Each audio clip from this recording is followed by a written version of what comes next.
Happy Homebrew Wednesday, guys. Let me start out. I'll crack a beer open. Just a nice little bottle opener. Alright, so. First, I want to say thank you to all my subscribers. I'm up to 78 now, so I really appreciate all you guys commenting, watching my videos, and I'm doing my best to do the same for all you guys. Let me get this pour on here a second.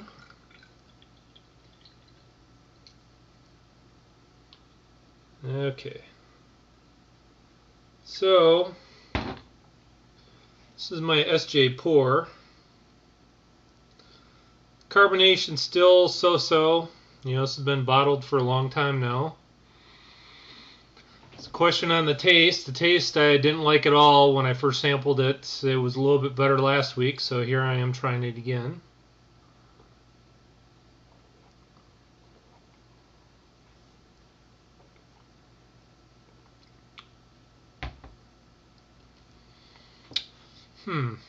It's not not too bad.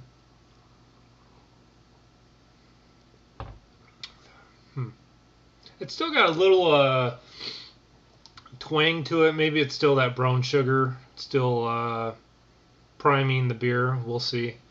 I still think this beer needs to age a lot longer. So we'll see if I'll be sending these out or not. I'll try this again next Wednesday and see if it's getting any better. I'll keep trying it every week. So anyhow, I'm going to cut over some footage real quickly, and then I will be back with you guys. Okay, so I'm going to be bottling my Centennial Blonde that I dry hopped.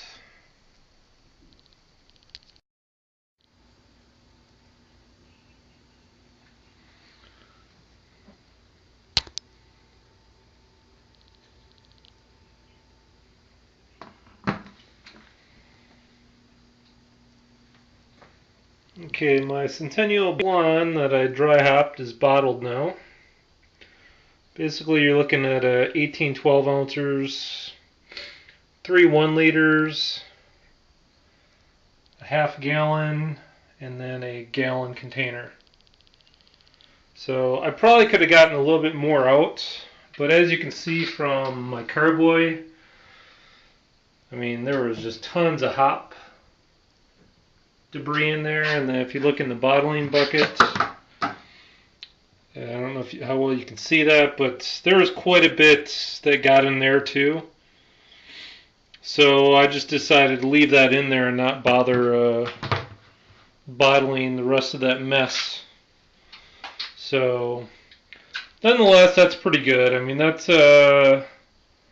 you know, good 3 cases or more beer, so I should be good with this. Alright, so I've been making a lot of beer lately, and I was just taking inventory. So, wow, I got a lot of crap here. So, here's my new beer that I just did. So, there's a 12-pack of my dry hop Centennial Blonde, a 6-pack, a gallon, and 3 liters. My IPA I just did 2 12-packs, 6 1-liter bottles, 2 more regular 12-ounce bottles, and then a growler. Beer I brewed before, there's 4 1-liter Irish stouts. Here's all the sjporr. So you basically got 6 1-liter bottles, a growler, 10 bottles. These are the ones I've been sampling every week to see if this gets better. And then here's a, basically a 12-pack. This is part of what I'm going to send out, assuming this beer gets better.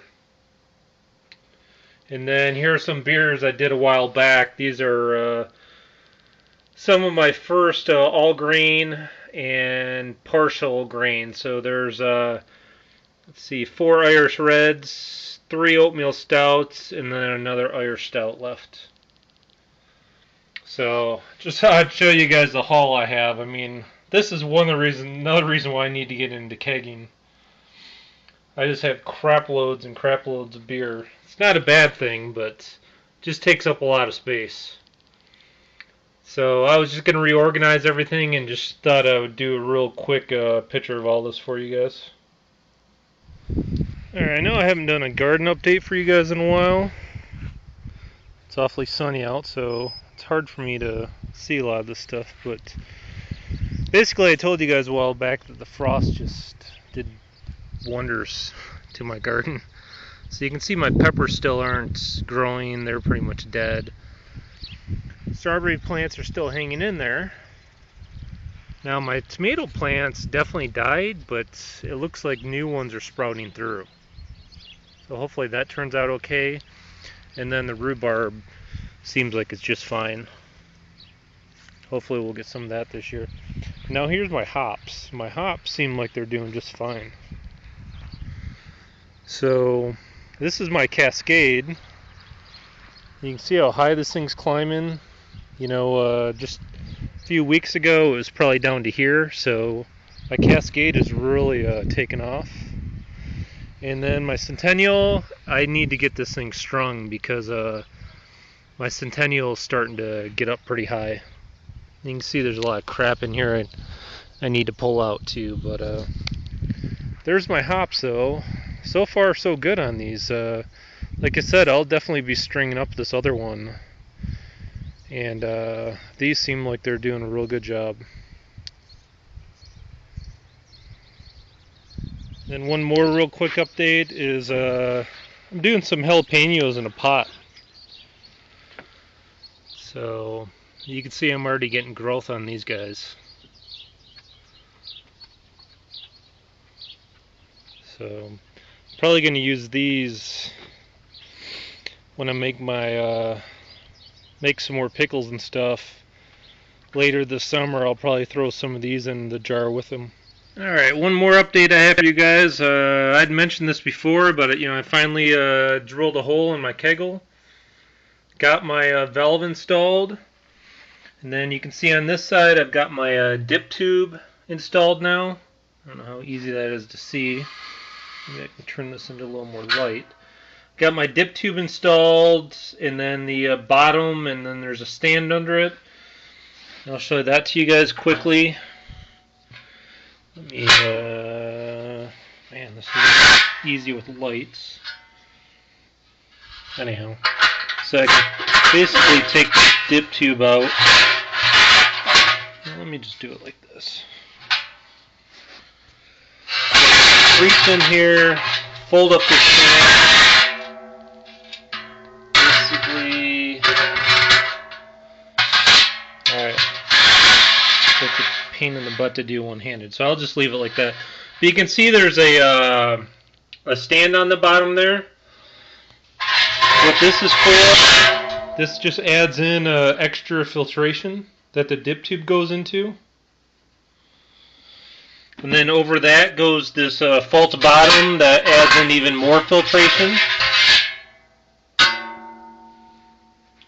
And you can see where everything hooks up. So basically, let me flip this keg over for you guys just to show you what I mean.